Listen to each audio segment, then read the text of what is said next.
Welcome to the Samantha Leith podcast with me, Samantha Leith.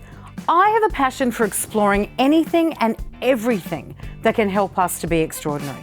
Each week, I'm going to dive into a topic and explore it extensively because if there's something that makes for a better life, I want to learn about it and, more importantly, share it. And hey, you may just get the odd song thrown in. There'll be deep conversations, fun and frivolity, helpful tools for you to add to your life straight away, random musings about anything from coffee to sex, and information that may just blow your mind. This is a podcast for dreamers, believers, action takers, and achievers. It's personal development, but not as you know it.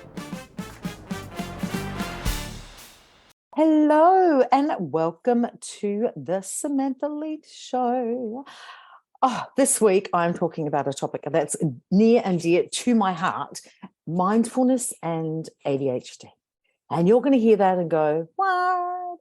How can someone with ADHD practice mindfulness? And I have to tell you, when I first was diagnosed with ADHD, I was like, I can't do all the things that I used to do because someone with attention deficit disorder, and I have the inattentive type, I assumed, I can't practice mindfulness. That won't work because my brain doesn't kind of work like that. And what I soon found was that the things that I've been practicing in my mindfulness journey over the last few years had actually helped my ADHD symptoms without me realizing that A, they were helping, and B, I had ADHD. Because as if you don't know, I was diagnosed 18 months ago, nearly 2 years ago. Nearly 2 years ago, forgotten already, about 2 years ago now. So at 47 with ADHD. So, and none of the hyperactivity issues at all with it. Mine is all completely inattentiveness. So the mind going a little like popcorn brain most of the time. I used to just tell people I was a Gemini, and hey, sometimes I still use that as an excuse. Anyway, I'm rambling. Oh, look, another sign of it. But I wanted to talk about this today because mindfulness has really helped me. And if you do have ADHD, it may help you as well. And I'd love for that to be what happens. And if you don't have ADHD, well, I think everybody could do with some extra mindfulness techniques and have a bit more of a chat about that because it's a good thing. And mindfulness is not just sitting on a really pretty meditation pillow in a beautiful room with crystals and some candles or some incense going while you have your hands delicately lying across your lap and you meditate and you're just in peace. That's not just what mindfulness is. And I will confess to being one of those people that thought that's what it was. And thank goodness I realized it wasn't. So anyway, the Oxford Dictionary defines mindfulness as a mental state achieved by focusing one's awareness on the present moment while calmly acknowledging and accepting one's feelings, thoughts, and bodily sensations. And it's used as a therapeutic technique. Now, I actually quite like that as a definition because some of the things I soon came to understand about mindfulness was really just being aware of my mind and my body. In the simplest terms, that's kind of what it meant to me. Actually feeling where things were in my body and having moments where I just took time to think. And sometimes that would actually involve letting my mind wander rather than trying to stop it wandering, if you get what I mean. So some people think that mindfulness is about like getting rid of everything in our brain, and it's just this calmness that overcomes us when we're at one. You know, that ultimate nirvana-y, and it's not always that. It really, really, really isn't. Mindfulness actually changes our brain and the practices that we do by strengthening our prefrontal cortex, which is where all the decision-making, concentration, all that stuff kind of goes on. And by actually helping to reduce the activity in the amygdala, which is the fight and flight and those kind of more energetic responses. So one of the things I know in my life is I have a very, very fast fight or flight mode, and it switches in a second, and I go to default actions and thoughts when confronted with certain things. And almost, I think with my ADHD, kind of made it even a little more hyper, a little faster to have that fight or flight response. And these days, if I do, especially some of the breathing techniques I do, it can just halt that in the second, like just halt it. So other things it does for people like with ADHD or without it, okay. Do I need to keep saying that? I don't know. I probably will keep saying that. Is that it helps, mindfulness helps us increase our focus and reduce impulsivity and actually help us manage our emotions quite well, because we have that sense of, oh, take a second, where am I actually feeling something and in my body?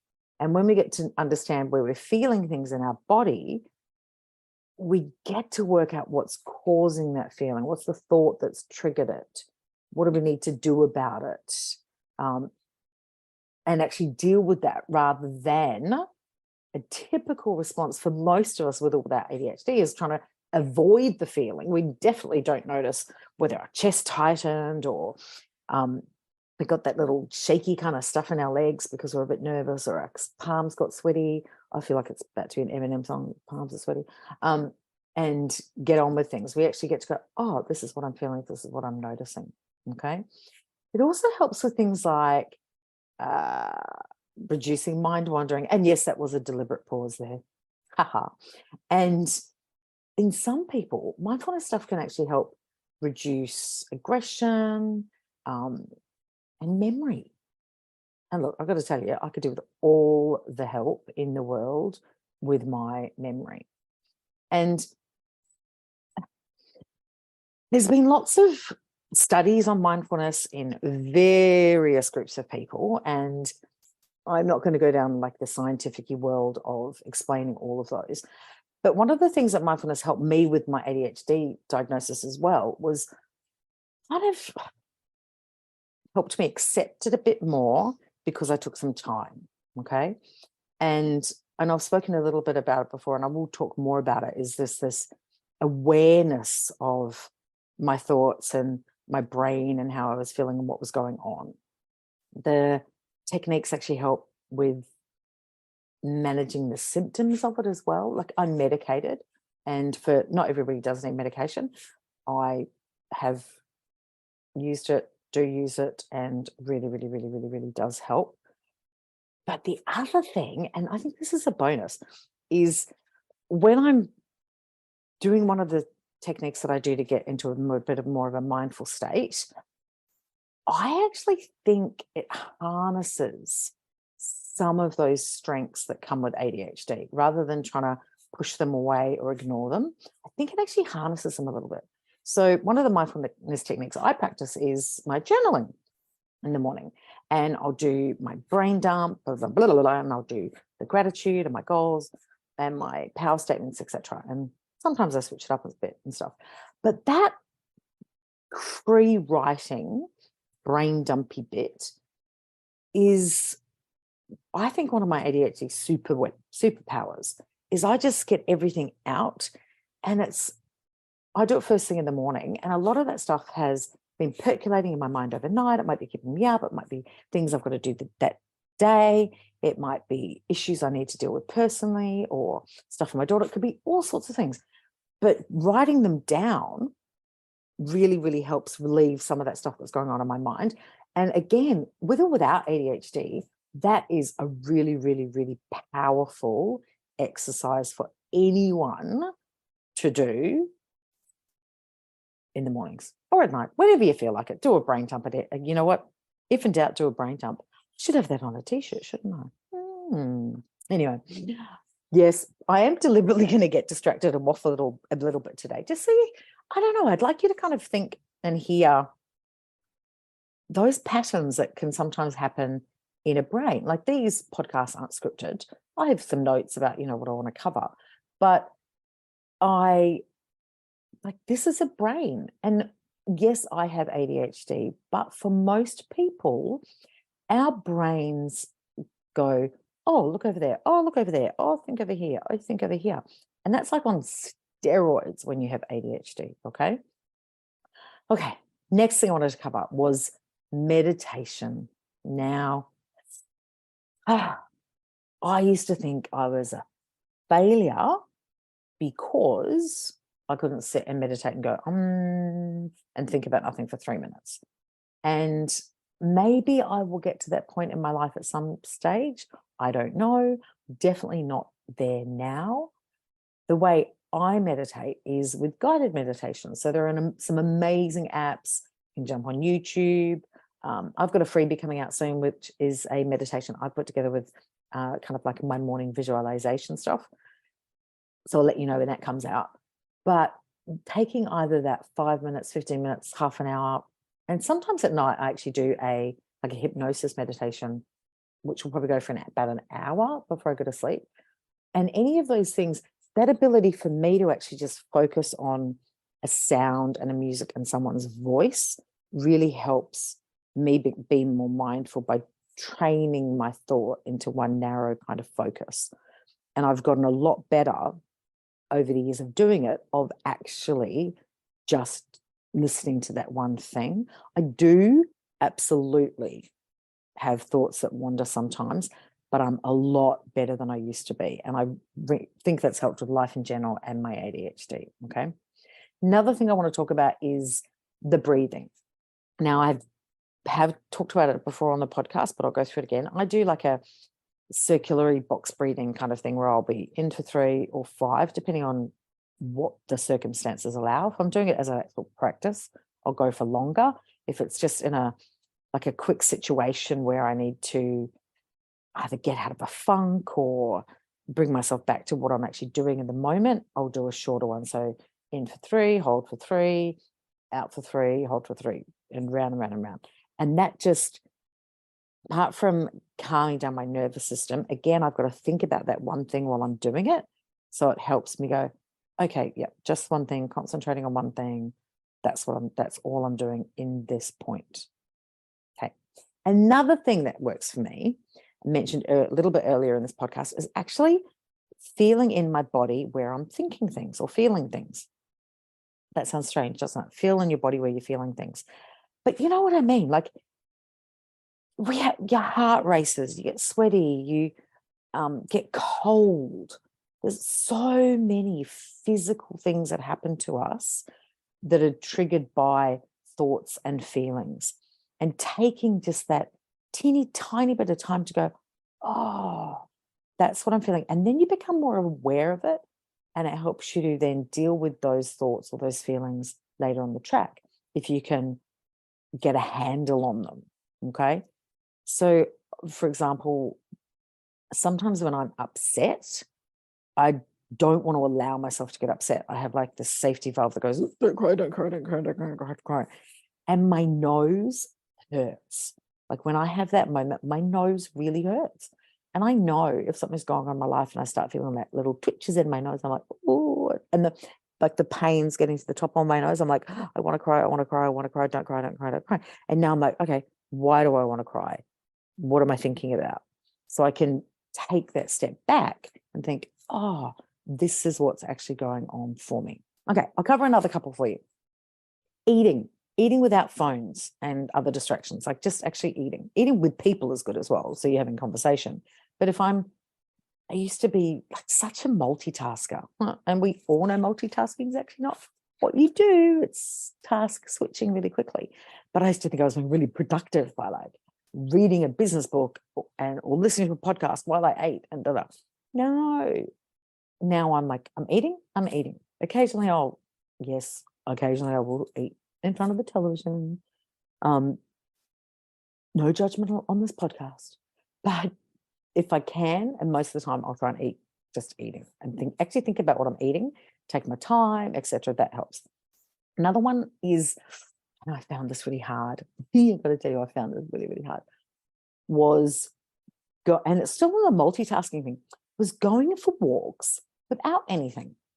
So again, I'd be like, oh, I could knock off 3 20-minute podcasts in that 1 hour walk, or I could, get 4 chapters of that Audible book done, or make 15 phone calls or whatever. These days, if I've got to get something done, I will do that. But I try to go for a walk with nothing, just actually walk. Okay, I've got the dog with me sometimes, most of the time. But I'm like me and the dog and the environment. And I will look at the flowers, and I will not get grumpy because she wants to sniff everything, because I'm not in a rush to get stuff done that's being exacerbated by the fact that I'm listening to something or talking to someone on the phone. And I know there's been a big push over the last few years to have walking meetings and things like that, so we get out of offices, which is a whole other thing. And I think they're really, really good. But I think if you're walking by yourself, learning how to be alone doing that is really powerful. And you can bring that into your home life as well, like learning how to be alone without music on or a TV on. And as someone who's spent my life with not only the noise in my brain, but kind of chasing the noise around me, I'm an extrovert, so I like people and parties and things. And there's always something external going on in my life.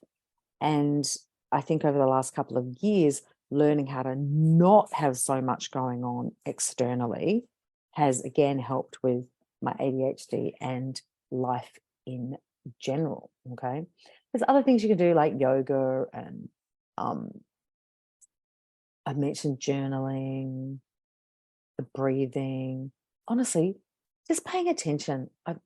I'm not a mindfulness expert, but honestly, I think the paying attention part to me, ironically, given attention deficit disorder, being able to pay attention to my body and my brain and my heart has really helped. And I use all of the things I mentioned in order to do that. Now, I read a lot about most of these things in my life as a life coach, and just for the fact that I'm actually really interested. And because I know my daughter has ADHD as well, I try to encourage her to do some of these things as well, and not always have this busyness that we tend to buy into. And it can be so hard to not automatically pick up something and do it, or have music playing, or be juggling 5 things at once. But taking the time to actually make dinner without listening to music or being on the phone or something like that, and just making dinner and taking the time, chopping the vegetables and do all that kind of stuff. I think that's part of my mindfulness practice. Seems like so silly, I guess, like superficial and silly to think of things like that. But honestly, they really help. Oh, and lastly, I've got one more tip I wanted to share with you, practice that I use, which has definitely helped, is, so I have my morning and I've got my morning rituals and I do all the bits and bobs that I do. And then obviously the end of it is, having a shower and getting ready for my day. And okay, I tried the cold shower thing, did not work for me. I'm like, no, we have heating for a reason, people. So all of you guys that do the cold showers, I bow down to you. Cold plunging, think it's incredible. I'll take the heat any day of the week. But when I'm in the shower, I'll like do these steps of, such an insight here into my life, really, isn't it? If I'm like, if it's a hair conditioning day or a face mask day or whatever it is, you've got those times set with that. Like you put the protein mask in your hair and you've got to wait 2 minutes and kind of things. I will spend that 2 minutes in the shower, and I might turn the water off or turn it down, but I'll just be breathing and just like calmly breathing and thinking. It's like this, I'm away from the world for that couple of minutes, and all I can think about is my hair or the face mask and my breath at that moment. It's such a simple thing to try, and I just really want you to encourage you, whether you do have ADHD or you don't have ADHD, and if you think mindfulness is just a crock of woo-woo, la, la, la, please just try one of these things. So walking without a distraction, thinking and breathing time in the shower, the circular box breathing I described. What else did I talk about? Journaling in the morning, getting that brain dump out, and meditating with a guided meditation to help actually train your thought. Okay. They would be my top ones. Give them a go and let me know. Like if you have never tried mindfulness techniques, or you do have ADHD and you want to try one of these things, I would love it if you sent me a DM or shouted it out. I'll show some, put my teeth back in, shouted it out on social media, and let me know what you're doing to help try and calm your brain and be more aware of your body as we go through this fabulous thing called life. Have a great week, and I will see you here, see you somewhere on the interwebs. Bye for now. Thank you for listening to this week's episode of the Samantha Leith podcast. If you enjoyed this episode and want to dive deeper into the world of personal development and what's possible for you, then I'd love to invite you to join the club. It's my monthly membership designed to guide and support you with the tools and the coaching you need to be extraordinary. Head on over to samanthaleith.com/the club for more information. I'd love to see you on the inside.